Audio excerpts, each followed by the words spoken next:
குடமிளகா ஆம்லெட் செய்யலான்னு சொல்லி குடமிளகா வந்து பாதி கட் பண்ணிட்டேங்க. 2 முட்டை தான் போடுறேங்க. 2 முட்டைக்கு வந்து பாதி குடமிளகாங்க, கருவேப்பிலை கொத்தமல்லி கொஞ்சம் சேர்த்திக்கிட்டேங்க. இது தக்காளிங்க. தக்காளி வந்து ஒரு தக்காளி வேணுன்னா போட்டுக்கலாம், இல்லைன்னா பாதி தக்காளி போட்டுக்கலாம். அப்புறம் வந்து மிளகுத்தூளுங்க, கொஞ்சம் உப்புங்க, கொஞ்சம் மிளகாத்தூளுங்க. பெரிய வெங்காயம் 1 வெங்காயம் வந்து கட் பண்ணிக்கணுங்க.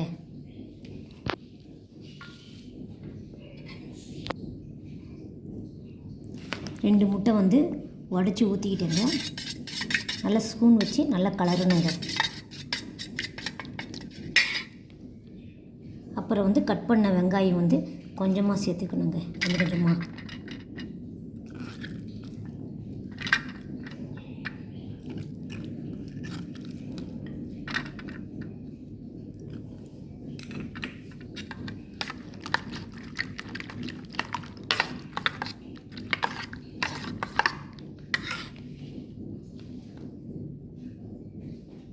கொஞ்சமாக வந்து உப்பு சேர்த்துக்கணுங்க.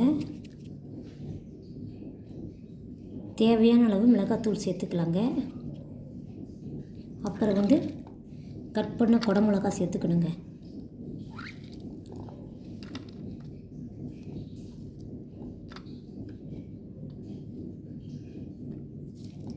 அப்புறம் வந்து கருவேப்பிலை கொத்தமல்லி சேர்த்துக்கணுங்க. அப்புறம் வந்து தக்காளி சேர்த்துக்கணுங்க.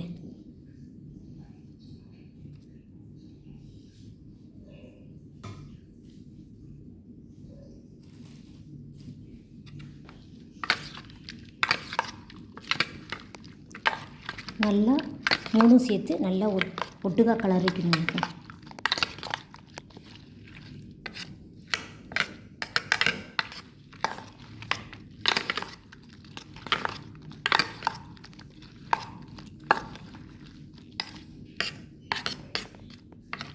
நல்லா கலரிட்டு தோசைக்கல்லில் ஊற்றணுங்க. கல் சூடான பிறகு கொஞ்சமாக ஆயில் ஊற்றி அப்புறம் வந்து நல்லா கலரி விட்டது அப்படியே தோசைக்கல்லில் ஊற்றணுங்க.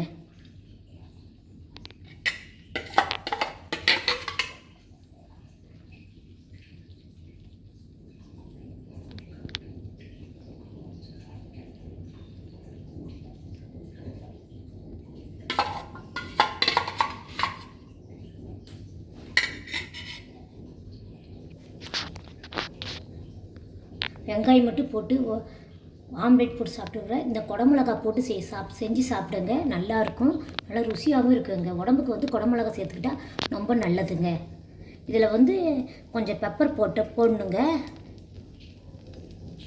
கொஞ்சம் பெப்பர் போட்டால் சளி இருந்தாலும் நல்லா ஆயிடுங்க.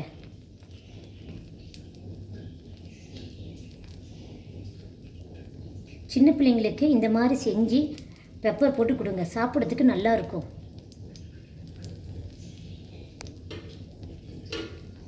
சின்ன பிள்ளைங்க ஸ்கூல்லேருந்து வந்ததை ஈவினிங் டைமும் இந்த மாதிரி ஸ்நாக்ஸ் ஆட்டம் பண்ணி கொடுங்க.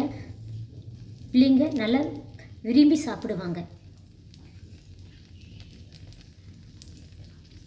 அப்படியே பெல் அழுத்திடுங்க, லைக் பண்ணிவிடுங்க. பெல் அழுத்தினா எந்த வீடியோ விட்டாலும் கண்டிப்பாக உங்களுக்கு வந்துடுங்க.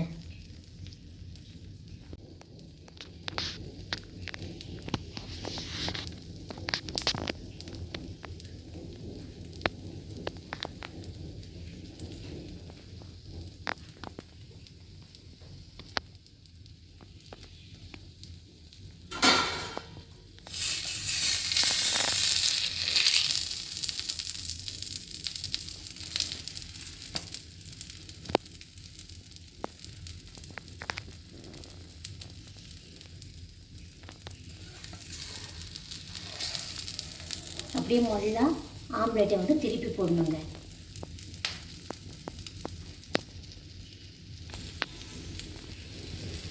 அப்படியே முதல்ல திருப்பி போட்டாச்சுங்க.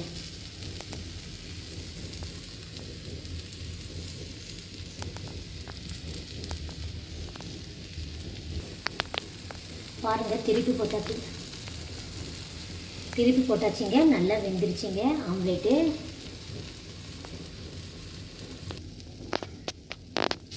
பாருங்கள், நல்லா வெந்துருச்சு.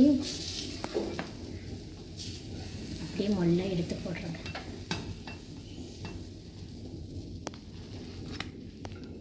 இந்த ஒரு ஆம்லெட் சாப்பிட்டா போதுங்க சின்ன பிள்ளைங்களுக்கெல்லாம். சாயங்காலம் 5 மணிக்கு வந்ததே வீட்டில் கண்டிப்பாக செஞ்சு கொடுங்க, பிள்ளைங்க விரும்பி சாப்பிடுவாங்க.